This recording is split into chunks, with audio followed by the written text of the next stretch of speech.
Estás escuchando Milenio 3 por Aluka Nanika.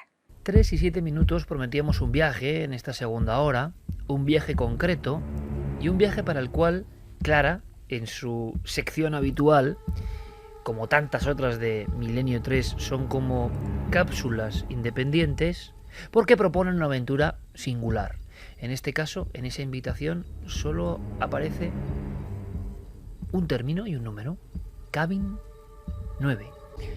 Pues sí, porque esta noche vamos a viajar a un lugar que es un parque estatal en Estados Unidos, es decir, un lugar puro, un lugar virgen que está en Fontainebleau, es este parque en Luisiana, en Estados Unidos, y nos vamos a remontar a octubre de 2010. Aparentemente un lugar así, pues dices, que haya fenómenos extraños nos llama la atención, pero sí hay una particularidad en este lugar, y es que cerca hay un pueblo llamado Slender y que es nuestra protagonista, una de ellas es de ahí, es originaria de ahí, y Lolo, su pareja, español. Este lugar precisamente fue una de las ciudades más afectadas por el huracán Katrina en el año 2005.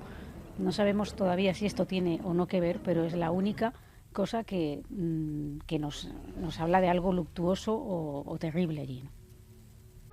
Ese año de 2010, nuestros protagonistas no llevaban mucho tiempo de relación juntos, pero aún así, para que Lolo pudiera conocer a la familia de Alison, que era originaria de ese lugar, le invitaron a la boda de una de sus hermanas y bueno, pues la familia era muy numerosa, entonces lo que decidieron hacer es, a la vez que se iban a juntar demasiadas personas de diferentes estados, etcétera, es alquilar unas cabañas que están en medio de un lago que se llama concretamente Porchering y que, como decimos, se halla situado dentro de ese parque nacional de Fontainebleau.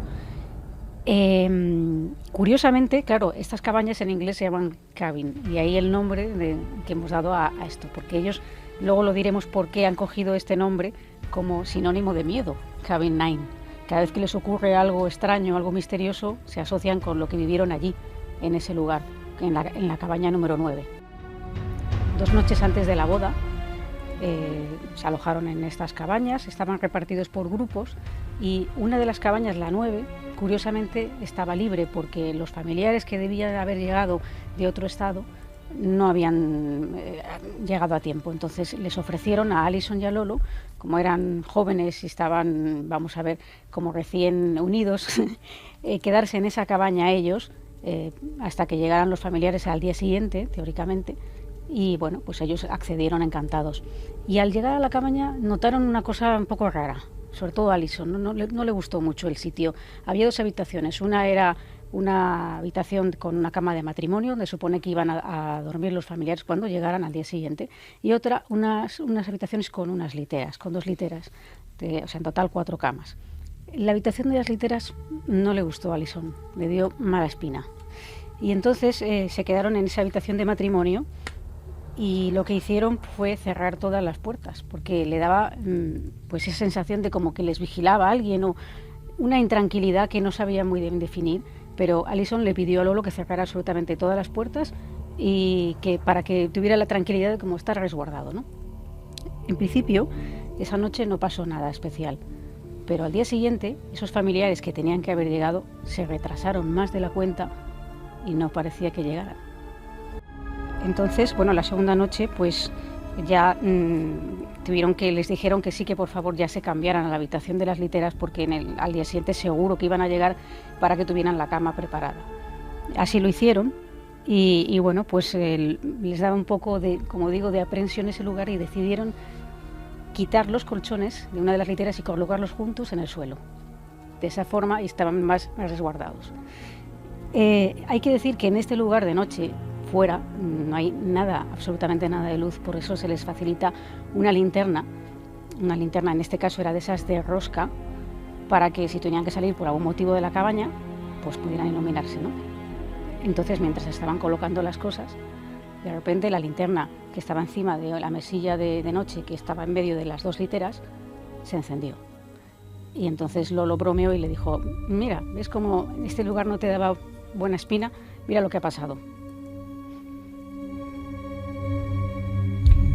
Lo tomaron como algo anecdótico, de broma, ¿no? Sin embargo, da la casualidad de que, bueno, pues ya empieza a hacer las camas en el suelo y Alison decide irse al baño a lavarse los dientes mientras Lolo termina de hacer las camas, y entonces se sucede algo que vamos a escuchar de boca del propio Lolo. Cierra la puerta de la habitación por completo, o sea, con el picaporte y tal. Entonces se va a cepillarse los dientes y no pasan ni pues como 40 segundos más o menos y tal. Se abre la puerta y de repente, pues eso, hasta la mitad. Yo pienso que es Alison, estoy de rodillas haciendo la cama. Entonces pregunto, ¿Alison? ¿Alison? Ya estoy acabando, ¿Alison? Y ya me doy cuenta de que Alison no está detrás de la puerta, porque giro la cabeza y la puerta se está abriendo hasta la mitad y no hay nadie allí. Y ya grito, digo, ¡Alison! Y me contesta desde el baño, que también está cerrado. Entonces cuando me quedo de piedra, porque se ha abierto totalmente. Y salgo fuera y me dirijo directamente hasta la entrada, donde nosotros tenemos puestas las llaves, y por lo tanto nadie podía pasar allí. Todavía conmocionado por lo que ha pasado, Alison regresa finalmente a la habitación y Lolo decide no contarle nada. Entre otras cosas porque sabía que esa habitación a ella no le gustaba mucho y encima, en fin, pues no, como que no quería asustarla, ¿no? Entonces, bueno, pues sucede que vuelve a ocurrir lo de la linterna. La linterna se enciende sola otra vez y entonces Alison, sin saber nada de lo que ha pasado, le dice, ¿has revisado bien la linterna? Dice, pensando que sí, entonces lo coge y ve, comprueba que la linterna estaba bien apagada y ya, bueno, pues se quedan los dos un poco, ya ahí sí que les entra un poco de miedo. Aún así, se meten en la cama, se acuestan, tenían sus pertenencias alrededor de los colchones en el suelo. Y bueno, pues Alison se va quedando dormida, quizá más tranquila porque no ha visto lo que ha pasado con la puerta, pero Lolo no puede pegar ojo, y ya después de una larga noche en la que no se atreve casi ni a moverse, por fin se queda dormido. Y en el momento en que se queda dormido sucede un sueño. Lolo ve que se encuentra en ese mismo lugar, en esa misma habitación, con esas literas, y él puede observar la escena. Hay 4 jóvenes, 2 están subidos en las literas y 2 están en el suelo donde se encuentran ahora los colchones practicando una sesión de Ouija. Y uno de ellos dice, manifiéstate, espíritu, si estás aquí, manifiéstate. Y en ese momento un espejo enorme que había en la habitación del sueño, parece como si se empieza a desplazar y se acerca y sale la figura de un hombre. Y entonces ellos dan un grito y se asustan muchísimo y al mismo tiempo Lolo se despierta, ¿no? Él lo contaba un poco de esta manera. Y de repente, pues el espejo que estaba encima de esa mesilla donde teníamos, pues salen las alcayetas, se hacen súper largas, como de medio metro, es surrealista. Se inclina el espejo de manera que se ve una imagen de un hombre y directamente ellos pues pegan un respingo y tal, y es donde yo me despierto. Y realmente estoy sudando y ya despierto a Alison. Es muy temprano, a primera hora de la mañana. Lolo se despierta fatal, le pide a Alison que recoja las cosas, que se quiere marchar de allí. Los dos se quieren ir de esa cabaña. Y bueno, pues en ese momento Lolo piensa que ese sueño ha sido producto de todo lo que han vivido y que esa sugestión le ha generado el sueño. Sin embargo, cuando están ya recogiendo las cosas para marcharse, se dan cuenta de un pequeño detalle que convierte aquel sueño en algo muy real. Donde habían dejado, donde está la mesilla, donde estaba la linterna, ¿no? donde esa linterna que se ha encendido sola, sobre ella había un espejo muy pequeño, de 50 por 50 centímetros apenas, que no era como en el del sueño, porque el del sueño hemos dicho que era un espejo muy grande, ¿no? Pero en ese momento, cuando mira la pared y ve el espejo y recuerda el sueño, se da cuenta de algo muy importante que él mismo nos describe. Yo no había reparado en el espejo es un espejo, como he dicho antes, cuadrado, de unos 50 centímetros por 50 centímetros. Me pongo a recoger las cosas y tal, y me doy cuenta de que ahí realmente había un espejo exactamente igual que en mi sueño. Había un espejo alargado, de aproximadamente 1,80, entonces se ve que había estado ahí porque estaba como la parte, la huella que deja cuando hay un espejo, un cuadro antes y tal, estaba como más limpio, una sombra alargada de lo que era un espejo grande, y no ese de 50 por 50. Y para rematar, Alison, cuando está recogiendo las cosas del suelo, de al lado de los colchones, se da cuenta que la tapa del objetivo de la cámara de fotos no está. Entonces, bueno, se agacha, empieza a mirar y ve que la tapa se ha desplazado al otro lado de la habitación. La ve a través de una de las literas situada en el otro extremo, algo que no nos explica cómo ha podido ocurrir. La cosa es que nos preguntamos ahora si esto fue realmente solo un sueño o si Lolo accedió a algo más, una especie de fenómeno de retrocognición que le hizo ver algo que ocurrió en ese lugar y que ha originado que ese espejo haya sido quitado, retirado de la pared. Pues esto es algo que tenemos la duda nosotros, pero ellos tienen muy claro que ese lugar, el Cabin 9, les marcó para siempre. Una simple imagen, un sueño vívido, un sueño especial, de esos que no se disuelven, que se recuerdan, unos niños haciendo la ouija, pidiendo que se manifieste al espíritu, el espectro, lo que sea que surge del espejo. No sé si ha habido casos parecidos donde un sueño tan real luego se ha convertido en prueba evidente de que algo haya ocurrido en ese mismo lugar. Sí, el fenómeno es un poco de precognición, es decir, es un poco como lo contrario a la precognición, es decir, acceder a información que ha ocurrido en el pasado en un lugar determinado. A través de un sueño. A través de un sueño o a través de visión directa, o alguien que de un momento determinado conecta con otra realidad y puede ver lo que ha ocurrido allí, ¿no? Esta es la explicación que yo he podido pensar que tiene este caso, porque no se me ocurre otra, teniendo en cuenta que encima estamos en un lugar, en un parque natural. Aunque esa zona fuera arrasada por el huracán Katrina, no sabemos muy bien qué pudo ocurrir, pero lo curioso es que soñara con esa misma habitación, en esas mismas condiciones, todo era igual, exceptuando ese detalle del espejo. Claro, racionalmente, quizá ver la marca del espejo podría, aunque sea inconscientemente, condicionar ese sueño, pero es verdad, y quizá os haya pasado, el sueño, hay un tipo de sueños muy raros, sobre todo en lugares, quizás sea una defensa del propio organismo, del cerebro, no lo sé, que reproducen en el sueño, en el aparente sueño, la misma situación que uno tiene en la habitación. Por ejemplo, a mí me ha ocurrido en algún sueño bastante terrorífico que no quiero ni recordar, en alguno de los viajes en tiempos en busca del misterio, en solitario, estar en una pensión o estar en un hotel habitualmente de baja categoría y de lugares perdidos, y que el sueño que estás teniendo seas tú mismo en esa cama, en esa habitación que tampoco te has fijado muy bien, y que todo se reproduzca exactamente. Con lo cual hay un momento de confusión total entre lo que es un sueño y lo que podría estar pasando en el duermevela y que quizás sí que estabas viendo, ¿no? Sí. El sueño reproduce el espacio donde tú estás durmiendo y que no es el tuyo y el habitual. Momento, exactamente, y el momento, ¿no? exactamente. Es decir, tú sabes que estás en ese momento. Lo que ocurre es que encima aquí se suma el tema de que la puerta se abriera sola, de que la linterna se encendiera sola. La sensación que ellos tenían al llegar a ese lugar tampoco era una sensación muy buena. Y para rematar, al día siguiente, la hermana de Alison les pregunta que qué tal han dormido. Y ellos dicen, en principio, de hecho no querían contar nada a la familia porque no quería quedar Lolo como si fuera el novio español rarito que acaba de juntarse con nuestra hermana, ¿no? Pero como ella les insiste un poco, ya le hablan un poco de una noche un poco agitada, y dice, sí, lo sé. De manera un poco enigmática, parece que la hermana de Alison tenía como una cierta capacidad de evidencia con otras cosas que me estuvo contando, de otras situaciones vividas por ellas, pero no hubo forma de sacarle por qué sabes esto, de que tienes esta información, ¿no? A día de hoy marcados por ese sueño en ese lugar tan especial, pero no han logrado saber qué ocurrió en ese sitio. No, nada. ¿Alguno de vosotros ha tenido un sueño donde se reproduce el lugar donde estabais durmiendo en ese preciso instante y que parece que se intercala la realidad de la ficción?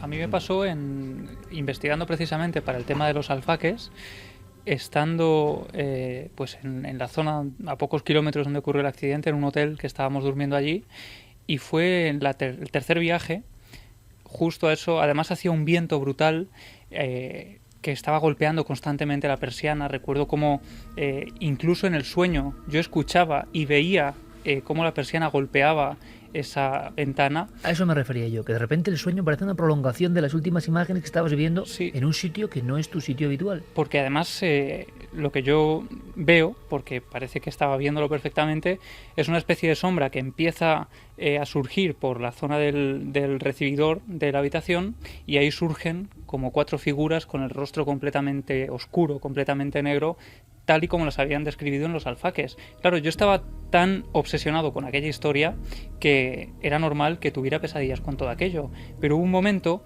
en el que prácticamente estaban cerca de la cama y la persiana empezó a golpear con mucha fuerza esa ventana y ya me desperté. Y era casi como si aquello hubiera desaparecido delante de mis ojos, porque la visión era prácticamente idéntica a la del sueño. Incluso esos sonidos que se colaban. Claro, muchas veces ocurre con obsesiones, a mí me ha pasado, con obsesión por un tema. ¿A ti, Carmen, tú recuerdas ese cuando te pasa? Lo digo porque yo no recordaba la historia de Cabin 9, que es la que llevaba Clara, no la sabía con detalle, y me ha despertado que seguramente tiene explicación, de acuerdo, pero cuando te pasa, te aseguro que no lo olvidas. Sí, yo recuerdo en un hotel en San Sebastián. Además habíamos dado una conferencia, es un hotel que está completamente renovado, estábamos en una habitación además preciosa y no sabes muy bien si es un sueño o es una realidad lo que estás viviendo. A eso me refiero. Y el sueño luego es una información En el sueño, que uno no sabe qué ha pasado. Yo estaba en esa habitación, tú también estabas en ese sueño. Yo en un momento dado estaba como haciendo algo por la habitación, tú estabas tumbado en la cama y veo como una especie de niño ahí empieza a correr y se lanza hacia la ventana. Parece que se quiere tirar por la ventana porque hay un peligro, porque hay humo, porque hay fuego. Esa es la sensación que a mí me da. Un niño pequeño como que se quiere arrojar, que se quiere lanzar. Luego supimos que en ese hotel pues habían pasado muchas cosas, entre otras un incendio, aparte de que también había sido hospital durante la guerra civil, que había sido tiroteado, o sea que es un hotel con mucha historia. Sí, los tiros quedan en la fachada, es un hotel con mucha historia, pero justo cuando te despiertas es cuando parece que el niño se va a lanzar y en ese momento no sabes si lo que has estado viendo es real, ha habido una aparición en la habitación y realmente has visto una especie de figura que parece lanzarse como una escena de otro tiempo, o lo estabas soñando y en ese momento que te despiertas estás lúcido y parece que es el último momento en el que el niño salta. La realidad y los sueños en esa misma habitación se entremezclan. Sí, pero ¿cómo se copia? A lo que voy es que los sueños son una caja de Pandora y nadie sabe exactamente, Clara podría contarnos qué son, pero cuando el sueño milimetra casi un espacio que tú no conoces muy bien, que tu conciencia, yo no sé si le ha dado tiempo a conocer bien, que por algún motivo seguramente llevas una carga importante, obsesiva, y de repente el sueño parece una prolongación de un estado que no es sueño ni vigilia, y ocurren cosas. Por ejemplo, ¿sabéis dónde ocurría? En el Corona de Aragón. Muchas personas se despertaban de repente en el Corona de Aragón y veían la imagen de bien un niño acercándose a la ventana, o bien un anciano que quejumbrosamente salía del baño e intentaba aproximarse a la ventana sin conseguirlo, y luego aquello se difuminaba. Imaginaos las personas que muchas se enteraron después de que en el año 79 80 personas mueren encerrados por las llamas en ese Corona de Aragón. Se estaba como reproduciendo, pero es que el sueño a veces no sabían si era una visión real a los pies de la cama o el sueño había reproducido como un programa que desconocemos, que se activa y que de repente todo tu entorno se copia igual, exactamente igual.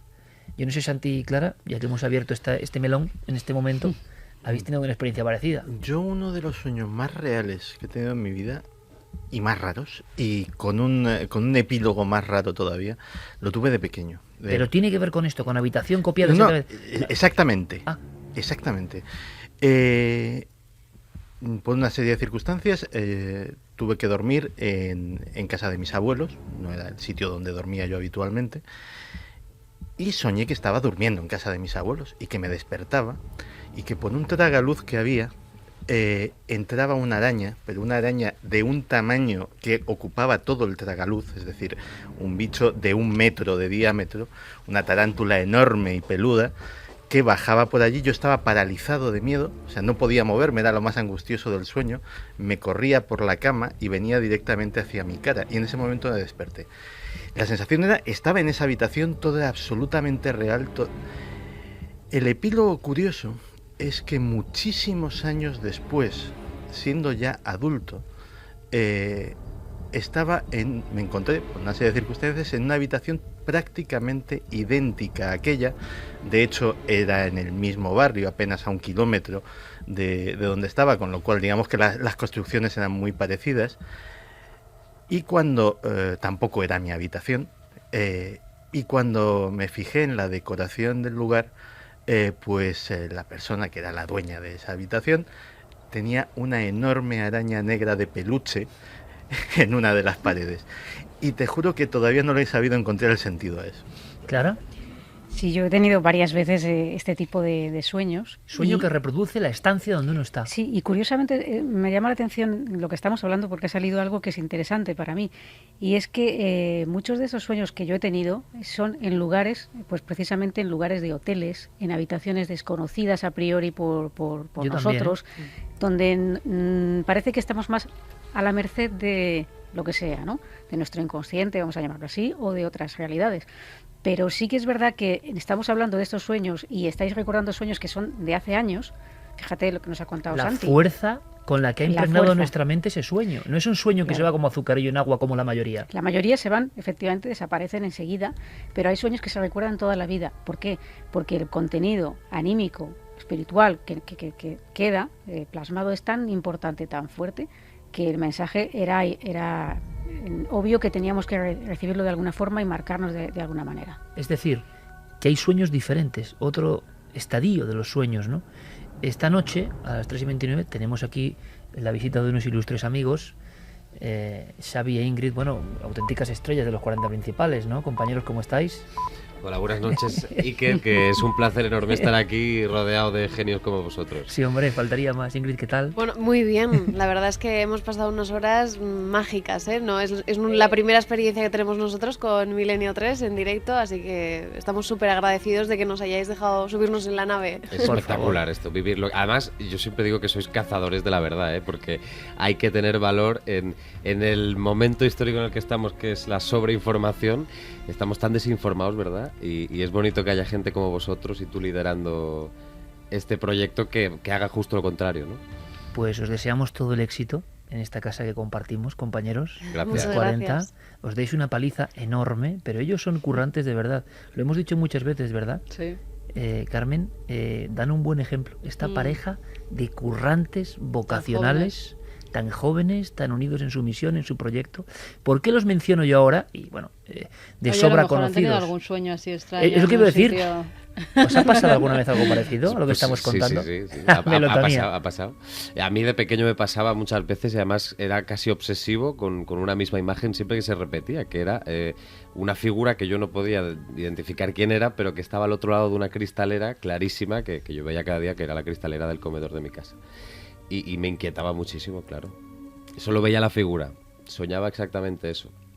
Y luego me despertaba y veía la cristalera real, ¿no? Era agobiante. Sí, son cosas también. Sí.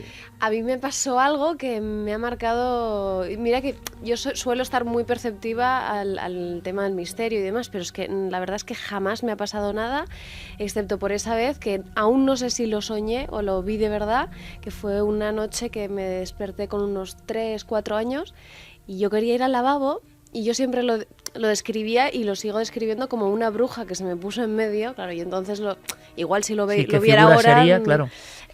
Yo veía la figura oscura de una mujer muy ancha a la que yo vi como una auténtica bruja, que no me dejaba ir a hacer pipí. Después de eso, una semana después, a mí me ingresaron con reflujo vesicoureteral, que es algo que he tenido, y una patología que tenía desde antes, pero siempre he pensado, ojo, ¿estará relacionado el...? Muchas veces, Clara, ¿verdad? Las afecciones parece Sí. que generan un mensaje que es una forma de explicarlo igual sencilla y hay algo más, ¿no? Sí, pero bueno, es verdad que podemos tener algún tipo de patología oculta o no oculta, en tu caso si estaba de antes, pero claro... Sí, y se conocía además. Y se conocía, pero la forma de pedir ayuda, es decir, de que esto hay que solucionarlo, es el inconsciente lanza mensajes muy profundos, muy fuertes, de contenido emocional muy fuerte, precisamente para que reflexionemos sobre ello, a veces de manera muy exagerada incluso, como en el caso de esta bruja, para que tomemos conciencia. Sí, pero que es del un mensaje. arquetipo en el fondo que se está apareciendo. Claro. Sí, De niño es bruja, pero en el fondo era una figura oscura en mitad de un pasillo que se Sí, aparecía por algo. Y me daba miedo. Yo recordaba que a esta mujer le decía, por favor, déjame pasar, que me hago pipí, por favor. Y la señora me decía que no. Es un que poco no, que no. imagen de sexto sentido, el pasillo y alguien que se pone en medio, Sí, hay que es un arquetipos, clásico, además, arquetipos de absolutamente pequeños, clásicos. El señor de oscuro con el sombrero, que también ven muchos niños, la típica bruja, esta figura alargada tipo Slenderman, que también aseguran ver muchos pequeños. Son ¿Sabéis que algunas cosas que se repiten, ¿no? Pero que muchas veces no son sueños, que hemos son figuras que ven. mencionado antes a Stanislav Grof, que hablaba de que en el parto, es una cosa que me impresionó mucho, las visiones perinatales. Según Grof, aunque no hay memoria, porque nadie sabe por qué se pierde la memoria del nacimiento, en ese momento aparecen las primeras figuras de brujas, de reunión de figuras oscuras que nos miran, De aquelarres. un poco aquelarre de Goya, y queda impregnado, según Grof, este gran experto en el cerebro, en esos momentos de pelea tremenda en el parto. ¿Tener razón o no? No lo sabemos. Y fíjate lo que ha expresado Ingrid y que de hecho todos aquí hemos dicho, no supe en ese momento bien si era un sueño o era parte de la realidad. Esa especie de protección que nosotros mismos nos buscamos pensando que quizá era un sueño, Exacto. que no era realidad. Menos mal que los sueños Que son. tenemos No. ahí Los sueños son ese- muchas cosas que no esa entendemos. defensa, ¿no? Y hemos abierto esta perspectiva, por supuesto, con nuestros amigos, con Xavi Martínez y con Ingrid, que por cierto, quien sea seguidor, o no sea seguidor, mejor dicho, ¿dónde os pueden seguir, compañero? Pues estamos cada tarde en los 40 de 8 a 9, hora menos en Canarias. Pues muchísimo éxito. Lo más 40. Muchísimas Compartiendo gracias. esta casa. Muchísimo éxito. Y un placer haber pasado estas horas con vosotros. Por Enhorabuena favor, por el programa. Que Muchas gracias. sean más ocasiones y que la misión de comunicar continúe, que la misión de comunicar hoy en día es importantísima y salvadora. Yo les he regalado un libro a mis amigos, ¿verdad?, que se llama La noche del miedo. Esa investigación, y lo cuento en ese libro, una de las cosas que a mí más me impresionan, y enseguida vamos con toda la actualidad, pero bueno, a veces pasa esto en Milenio, ¿no?, que se va uno por una grieta y de repente contamos cosas. Bueno, pues yo estaba muy obsesionado, como lo estaba Javi, o como contaba Carmen, que era en un hotel, y andaba obsesionado con la historia de un expediente X español, unos soldados y una figura. Y recuerdo un hotel muy impersonal en Badajoz, y yo había quedado con los soldados al día siguiente.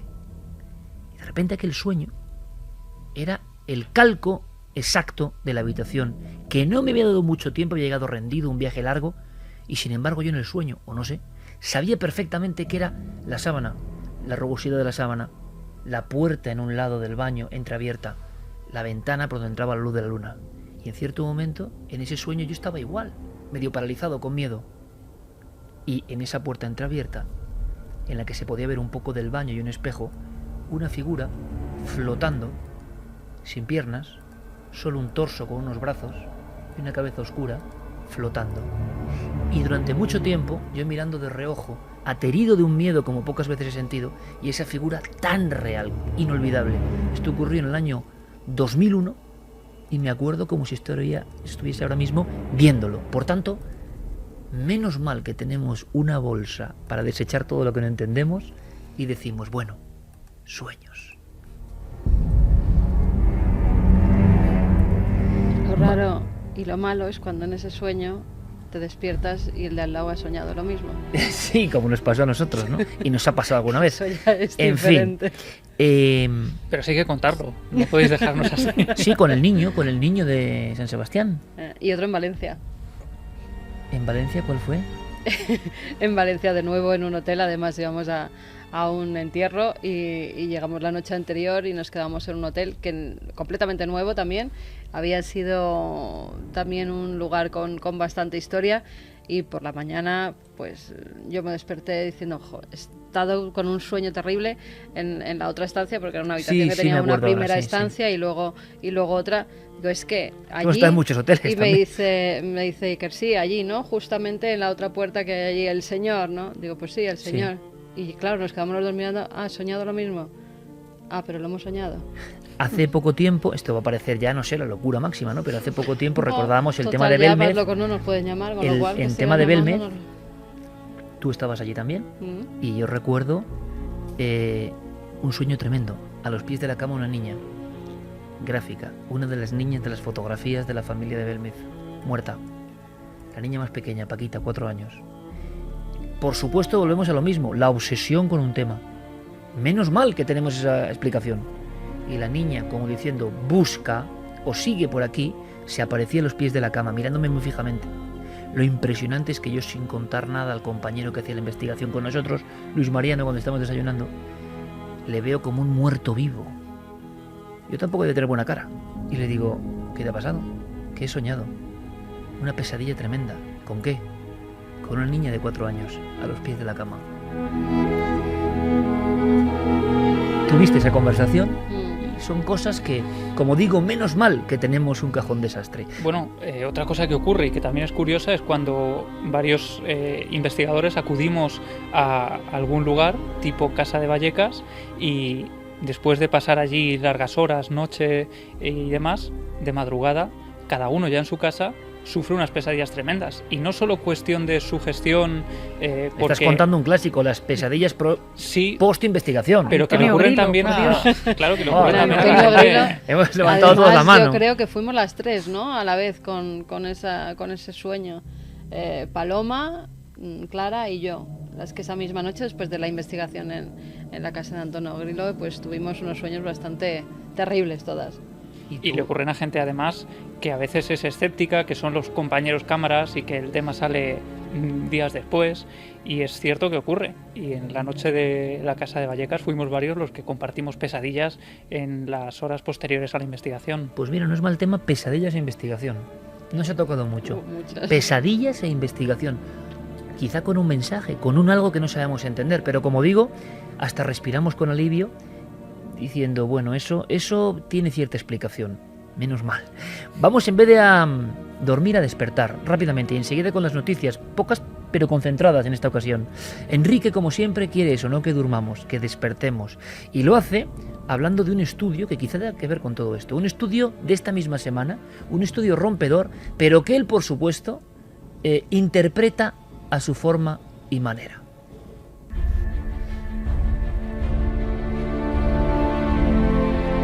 Investigadores de la Universidad de Southampton acaban de publicar los resultados del mayor estudio científico sobre las experiencias cercanas a la muerte. Lo han hecho tras examinar los relatos de 2.000 personas que experimentaron paros cardíacos mientras se encontraban en 15 hospitales diferentes. Y comprobaron que 4 de cada 10 de estas personas que revivieron aseguraron que estuvieron relativamente conscientes mientras los médicos realizaban sus labores de reanimación. Pero lo más asombroso es que muchos de ellos dieron detalles que nos permiten pensar que hay algo en el ser humano capaz de trascender las limitaciones del cuerpo físico y, por lo tanto, a la muerte del mismo. Y esto nos invita a replantearnos la gran pregunta: ¿acaso sobreviviremos después de la muerte?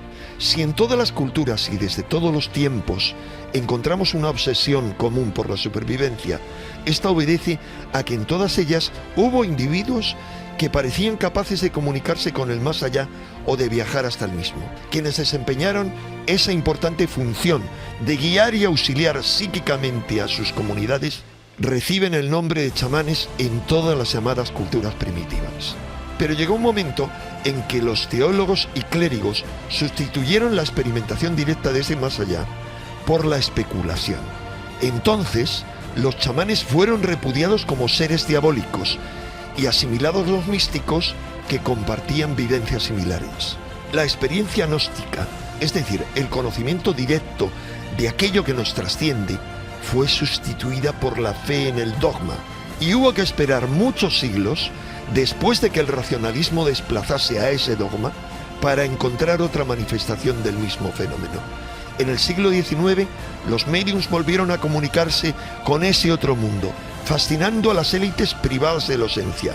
Entonces, muchos científicos de primera línea comenzaron a investigar las manifestaciones espiritistas y las pruebas que podrían aportar sobre ese más allá. Intentaron incluso utilizar la tecnología, dando lugar a notables avances como la radio.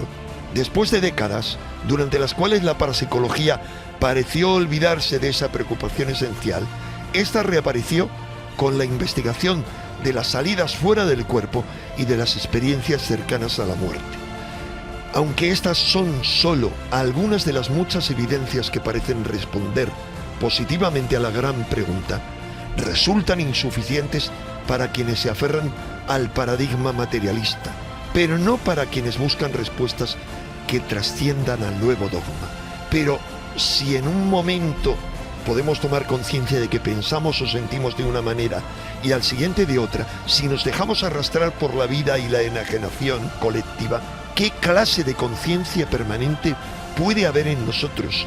¿Qué clase de conciencia capaz de sobrevivir al cuerpo físico? Despierta.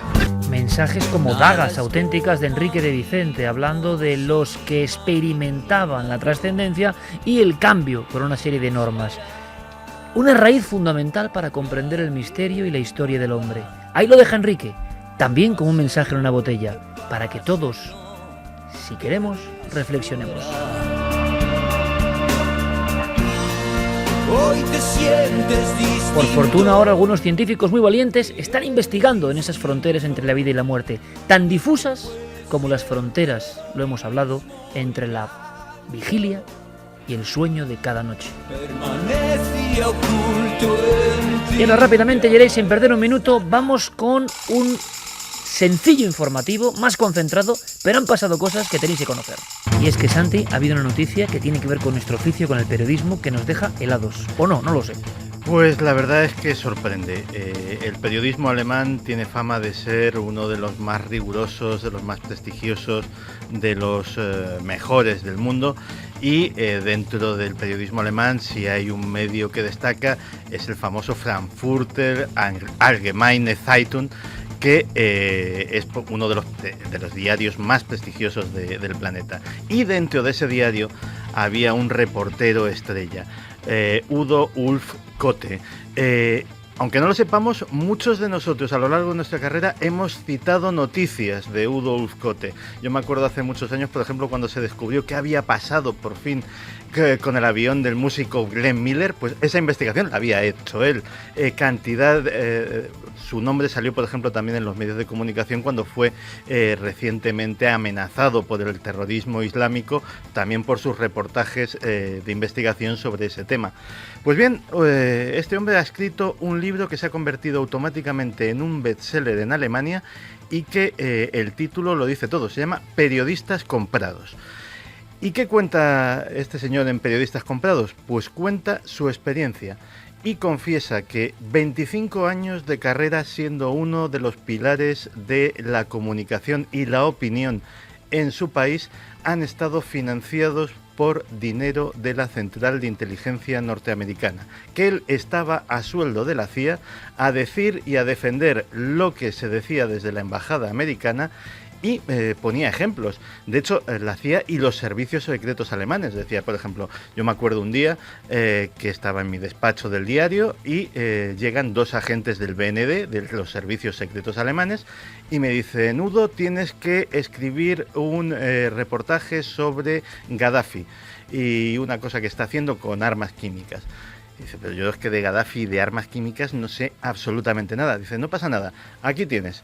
Le dan todo un dossier y escribe un artículo sobre cómo Gaddafi presuntamente estaba montando una factoría de armas químicas, reportaje que fue reproducido en diarios de todo el planeta, que contribuyó a generar una imagen negativa contra el régimen de Gaddafi y que pone como ejemplo de las cosas que estuvo haciendo, defendiendo en tertulias, etcétera, etcétera.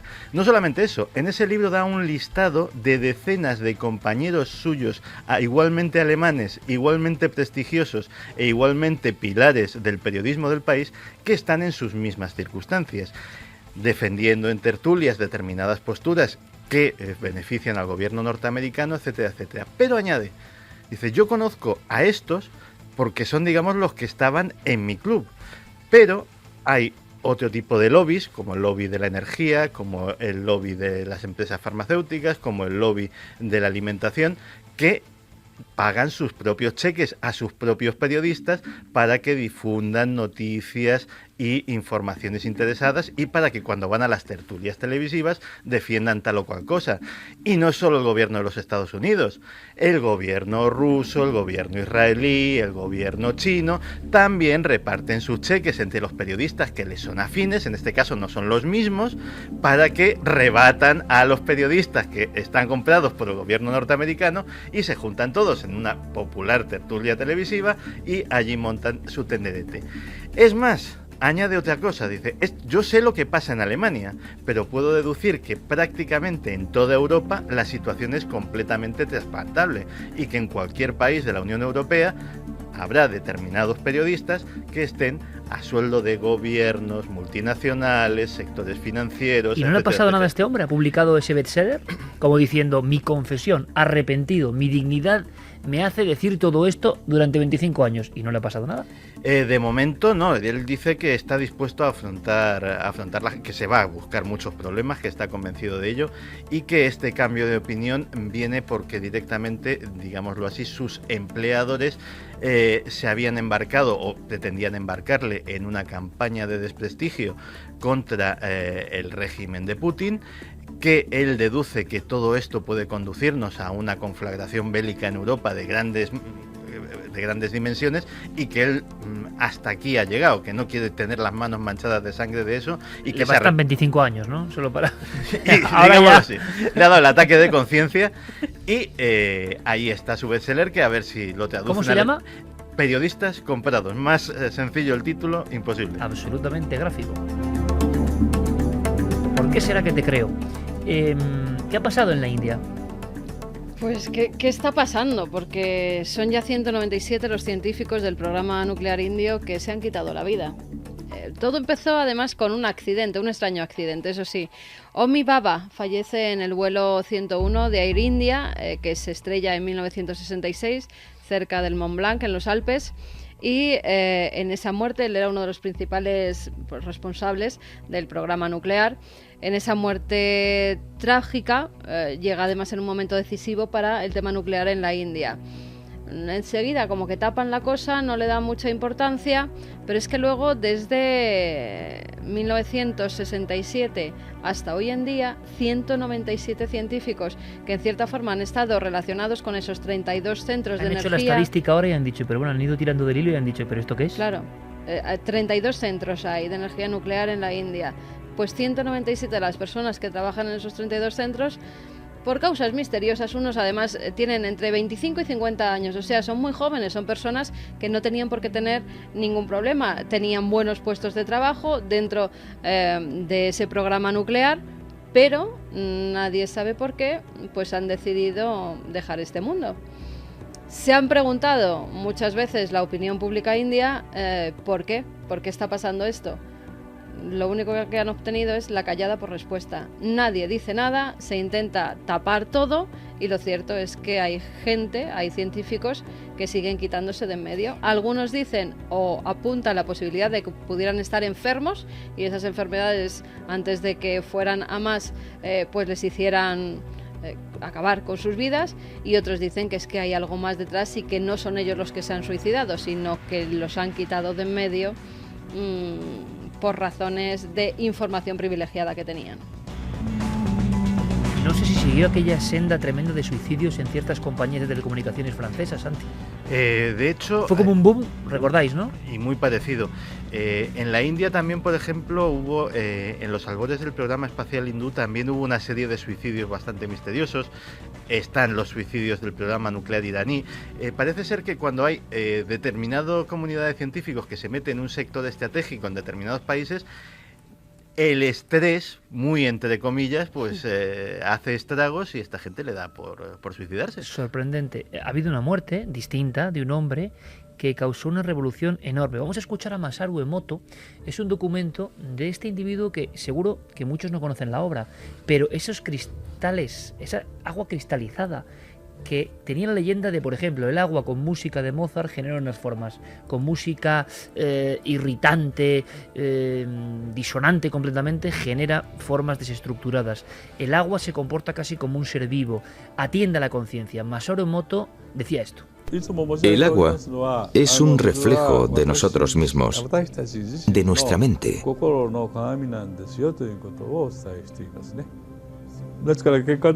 lo tanto, y refiriéndome a la contaminación de nuestro entorno o a las catástrofes ecológicas, son reflejo en el fondo de nuestro pensamiento, de nuestra alma. Acertado o no, Masaru Emoto empezó la revolución del agua fotografiada. El agua variábase, por ejemplo, con palabras de amor, con afecto, con la sonrisa de un niño, y ante la tragedia, los chillidos, la oscuridad, se transformaba en otra cosa. Y la gran pregunta era si somos el 70% de agua, ¿qué pasa en nuestro interior? ¿Ha muerto Masaru Emoto, Diego? Creo que muchos de los que nos están escuchando conocían a Masaru Emoto. Esto que escuchamos era, digamos que la base o la piedra filosofal sobre la que giraban sus investigaciones, y la expectación y el interés con el que el público acogieron estas teorías en su momento no evitaron que estas hipótesis, los métodos que él empleaba, el hecho de no aplicar suficientes controles y sobre todo la comercialización de algunos productos que procedían de estos experimentos fuesen muy criticados en ciertos momentos. Incluso James Randi, el conocido escéptico, le ofreció en 2003 públicamente $1 millón si aceptaba reproducir sus experimentos en un estudio de doble ciego, y los resultados se mantenían. Emoto ni siquiera contestó, y últimamente le habíamos perdido un poquito la pista. La primera semana de septiembre, mientras daba una conferencia en Shanghái, Emoto fue hospitalizado a causa de una insuficiencia respiratoria y falleció Iker en la mañana de ayer, según ha publicado su hija, que también era su secretaria, rodeado de su familia. También dice que su última palabra fue gracias. Wow, fuerte eso, la última palabra, gracias. Era un hombre muy espiritual, y lo que decimos siempre, ¿no? La racionalidad. Yo no sé si tenía razón o no, y si era muy fantástico lo que decía o no, pero en el caso de Emoto, como decían del hombre pez, ¿no? Si no es cierto, mereció serlo. Contarnos y contar a todo el mundo a través de documentales como Y tú qué sabes, provocando una gran oleada, ¿no?, de afinidad por estos temas. Si la música es capaz de descomponerse con lo negativo y de armonizarse con lo positivo, seamos positivos. Hombre, yo creo, el ortodoxo dirá, no, es que usted, al final, la sensación que hay con eso es de algo bueno, ¿no? Ese es el legado de Emoto. Gracias, Diego. Ahí estaba la noticia, y nosotros, siguiendo esa senda, ¿por qué no?, sin saber si tenía razón Emoto o no, seguramente el agua y toda la naturaleza se comporta en correlación con lo negativo y lo positivo. Terminamos, como siempre, con esa franja tan especial de Milenio 3. Pues vamos con bendiciones milenarias. Carvis Silvestri dice: otra noche más volvemos a solicitar vuestras bendiciones milenarias para nuestro peque. Rogamos que esta noche las podáis dar. Se llama Leonardo Silvestri García Velasco y nació el pasado 17 de julio, ampliando la familia milenaria. Gracias a él ahora empezamos a dar sentido a la inmensidad del universo, pues si no fuera así no cabría nuestro amor por él. Un fuerte abrazo y a todos, y gracias, pues vuestra nave es sin duda la nuestra. También dice que es el mejor evento de la semana, tanto en radio como en televisión, y bueno, que es que pone muchas palabras de soy muy grande, pero es que me da vergüenza leerlas. Oye, hemos hablado de parideras y de ¿no?, de dar la luz, sí, en el buen sentido, así que pues qué decir, que con esta música siempre decimos que lo mejor para esa nueva vida, porque no hay cosa más milagrosa y más hermosa, así que muchísima suerte. Pablo Darbós, que ya sabéis que siempre está en Twitter ahí siguiéndonos, clásico, ¿no? Pide bendición milenaria para su sobrino Diego, que ha nacido hoy. Espero poder hacer de él un gran milenario como su hermano, que con 3 añicos, dice, escucha los podcasts de Milenio 3 y escucha, pobrecito, como él dice, al señor del miedo. Tú eres el señor del miedo. Eso no me ha gustado, aunque a veces se asuste, pero bueno, así que sería un honor que le dieses una gran bendición. Muchas gracias, pues, y un saludo. El señor del miedo no, Dark Boss, que ese nombre sí que da miedo. Pero realmente al revés, todo lo contrario. Intentamos aprender e iluminar en lo posible. Así que nuestra bendición cósmica común de todo este equipo, y con esta buena vibración, que por cierto mañana en Cuarto Milenio vamos a las 11:20 más o menos. Ya sabemos todo el mundo que si el horario no lo ponemos nosotros, hombre, ni la publicidad tampoco, y todo eso son normas que no son nuestras, ¿no? Así que aguantando el tirón, ahí estamos. Bueno, bendiciones también para Bosco, que nació el 9 de octubre. 2 días después pasamos la primera noche fuera del hospital, ya en casa, prácticamente en vela, cunándolo y escuchando vuestro programa. Muchas gracias por la compañía. Habéis sido su primer programa de radio. Quería pedir vuestras bendiciones. No, el 9 de octubre. Salieron vale. El 11, entonces nos escucharon. Quería pedir vuestras bendiciones para él y felicitar a todo y magnífico equipo.